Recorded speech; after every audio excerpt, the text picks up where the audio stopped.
In this episode, we focus on Wisteria. It's a remarkable vine. Many of us see it, a lot of us covet it, but there's a lot of mysticism about how to grow it, where it should be sited, and in particular, how to prune it. This plant here is at least 50 years old. You can see that the flowers come out before the foliage, and it's iconic. It's got a grace and a reverence all of its own. There is nothing like a wisteria.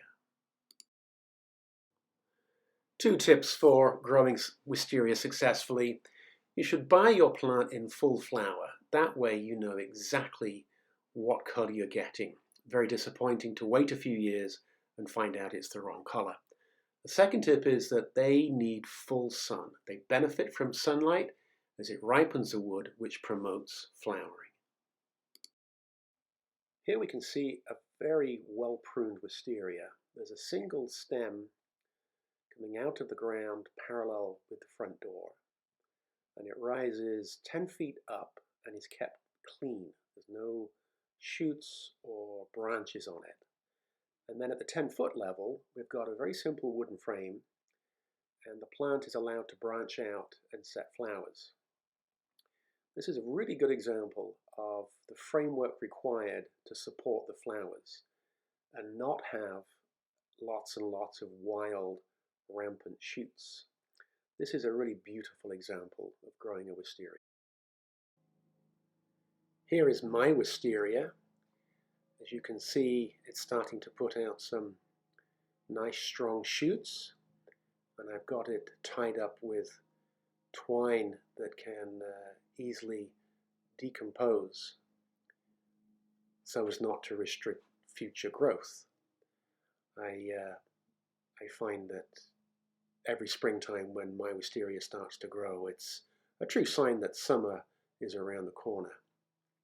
Now with a plant like this, there's lots of little dead ends that need to be cut back. They don't always grow like they should, so take time and just trim them back nice and close to an existing live bud. You can see another one here. Sharp clippers are very important. Now here we have a hand. This is a branch that's been allowed to grow out from the corner of the house, and then it's been systematically pruned back to form what will become a flowering spur. The idea is it's about 7, maybe 8 feet high, and as the flowers cascade down, you can walk underneath it. Now, here you can see a restriction. Rather than that being a disposable tie, it was a little more metallic. And over a period of time, it dug into the plant and caused serious constriction. So take time to check what you've trained your wisteria with, and the decomposable twine is by far the best place to go. Here you can see no twisting branches, and you can see a somewhat open habit. Now, pruning wisteria is a very challenging project for many people. I think there's great enthusiasm in springtime when plants are in flower, but they leave them in the summer and they just take over. The plant grows very fast and it's somewhat neglected. So what I want to show you now is kind of a way to understand how wisteria do what they do and how to combat it. So this is ground level, and this is where we put our plant. Now in year 1, when you buy the plant, it'll have some stems. We'll say it has 3 stems. So the black is planted in springtime. That summer, it will put out some shoots like this. And then throughout the summer, it will continue growing. So this is all in that first summer's time in your garden. So those initial pink shoots that are new in your yard will then put out more shoots. And this is where it starts to then twist and twine on whatever it's in. Now, you do nothing. If you don't prune it and it goes through the first winter, then the next spring it'll start to obviously grow again. Not only will it grow on these shoots like that, this is the spring of the second year, it'll also start growing down here. You'll get more shoots coming up. And it will grow fast and it will grow big. Now you can see where the cluster starts to come. It starts to just completely overrun itself. If it still hasn't been pruned and you go another year, you're going to have growth from here go up, growth from here go up. So the tips of all these branches will grow nicely, but you'll also have growth from all the way down. And you end up with what you have here. Layer after layer of growth on growth with no structure whatsoever. Then what happens is, some landscapers called in, or even an enthusiastic homeowner, and what they do is they cut this off like that. And then they come down here and cut that, then they cut that. And that is the plant pruned. But what happens is, you now end up with all of these points where the branch has been cut will then grow multiple shoots from that location. And then up here, you'll get lots and lots of spikes of multiple shoots. And the science behind that is that you've got a huge root ball here, pumping in lots of water. And the plant's now got a huge root system and a small head. So the way it compensates is to grow rapidly from these points that have been butchered. Now, I've seen this many times. It doesn't help keep the plant under control, and it absolutely doesn't help the plant flower. So what's the alternative? Well, here goes. Let's try and make this work. So we'll start with our ground level, and we'll start with our plant. Now, there's something about Wisteria that you really should, it's one of those plants like a peony, you should absolutely buy it in flower. That way you know exactly what you're getting. If it's labelled white, and you wait 2 years and then it turns purple, you won't be so happy. So here's our plant that goes in the ground with a few stems at the time of planting. So in year 1, that first summer, it's going to grow a bunch of stems like this.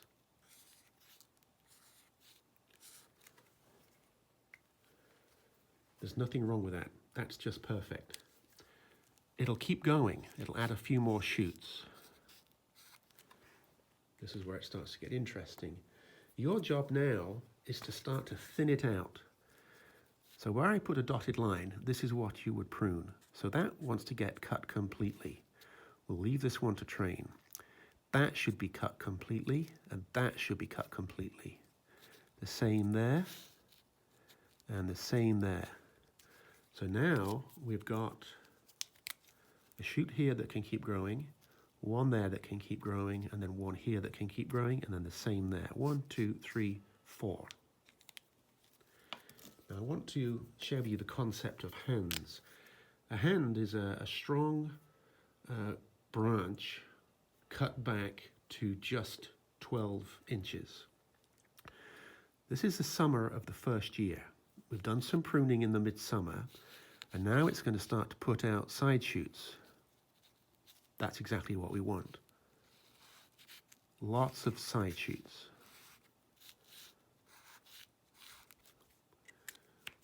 What we want to have happen now, those side shoots need to be cut back to 12 inches.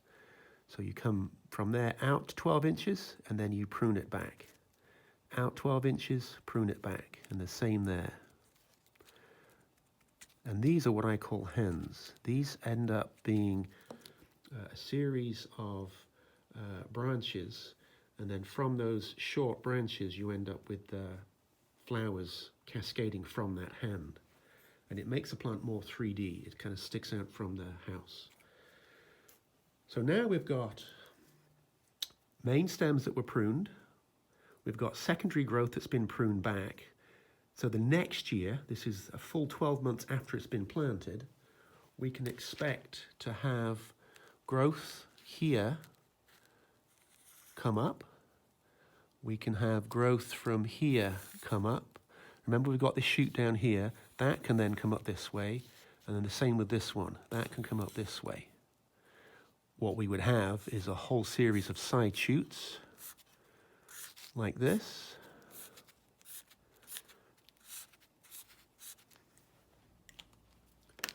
And it's the same principle. We want to come out 12 inches and then prune that tip, prune that tip, prune that.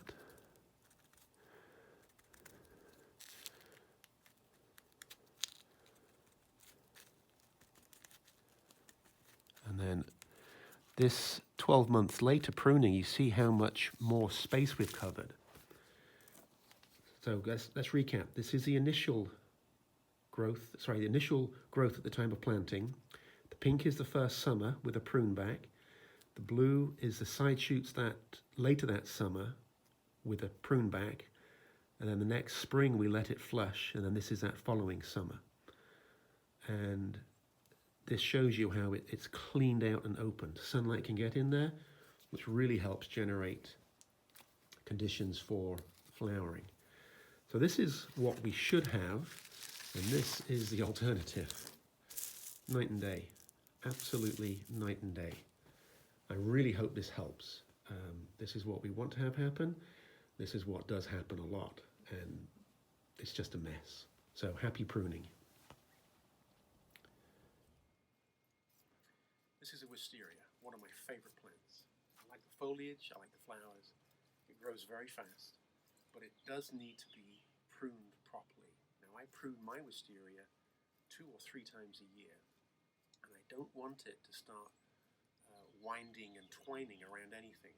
You can see here, it started to take over this handle for an awning. Now last spring, this was pruned back. That's 14 months ago. Then last summer it had no pruning, last fall it had no pruning, and it's just starting to come out of winter dormancy now. And if this was left alone, if this was left to its own devices, this would become a complete mess. The reason to prune a plant is to create structure, create a growing framework that can then hold flowers. Now, this is late April in Connecticut, and you would never prune a plant like this in April because you'd be cutting off all the flower buds. I can see this doesn't have any flower buds, and I can also tell what's alive and what's dead.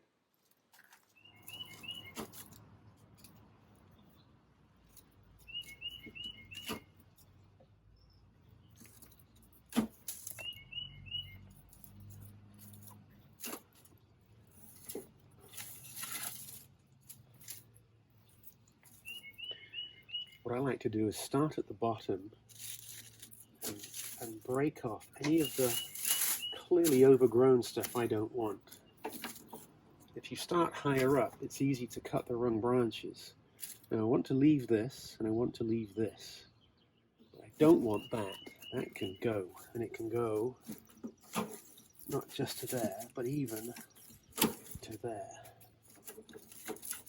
As you go through it, cut the pieces into smaller pieces, clearing as you go. And it really helps to uncomplicate what you're pruning. So I want to leave this as a branch at the back I'm going to get rid of. And then this piece, if I leave that, that will grow incredibly quickly. So now we've got our main stem and then our big branch. This is good. So let's just cut this back.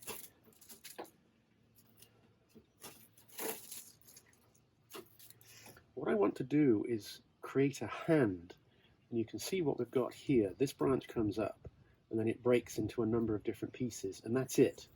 There's no more growth on top of that. That's ideal.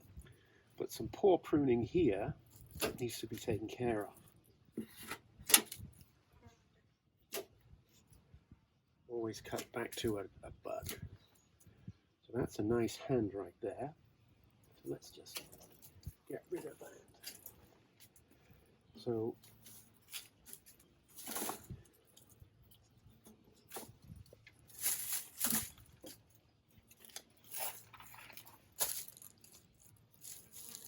think we'll take that piece out. Now this downspout is going to remain, and I don't want things to wrap around it. So now's a really good chance to cut out any of that growth that we know is going to be in the way. This is a nice branch, we'll keep that. We've got a lot growing behind here. That's a branch we previously cut. This is too much, so we'll take that out.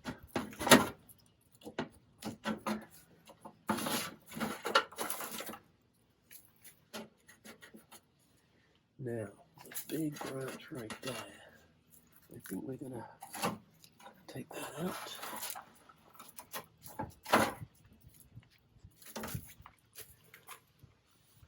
Important to point out here, there's a stump I've got right there.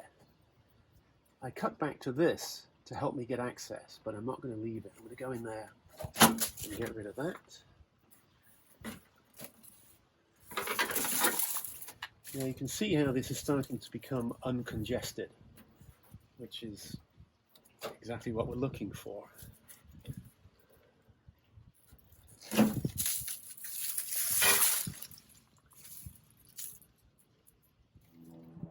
Now I think the goal is to try and get your vine to grow into 4 or 5 branches. This one here can thicken up, this one here can thicken up, there's another one here, and another one here. That's 4, and this is a 5th one that can get trained around. So these 4 or 5 main stems, I want to clean all the way up. 1, 2, 3, 4. Problem here is this is wrapping severely around. Let me show you how we're going to address that. First of all, we have to cut this off. Cut that.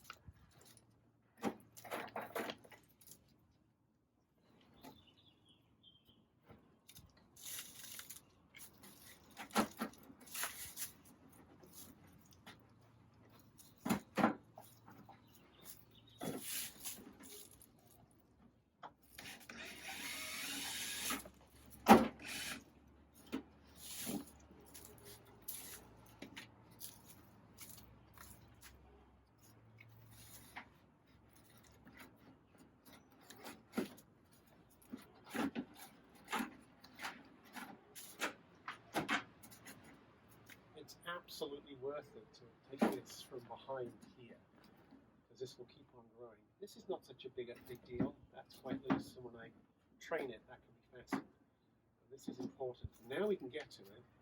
We can clean up some of the extra grass.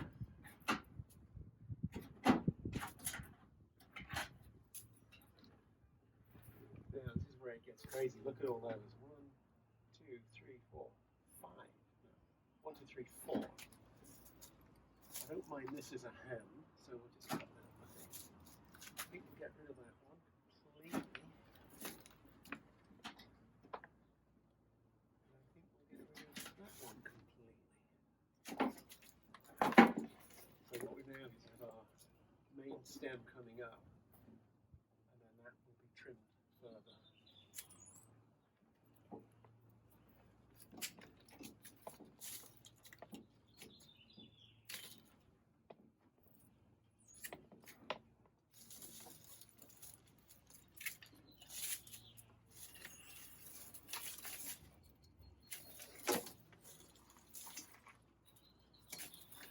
By starting at the bottom, you clear out so many mistakes. If you come at the top, you don't know what's attached to what. And then when you come down to the bottom, you realize that you've cut the wrong branch. So always, always start at the base and work your way up. Now we've got this single branch here coming this direction, which now is really easy to work on.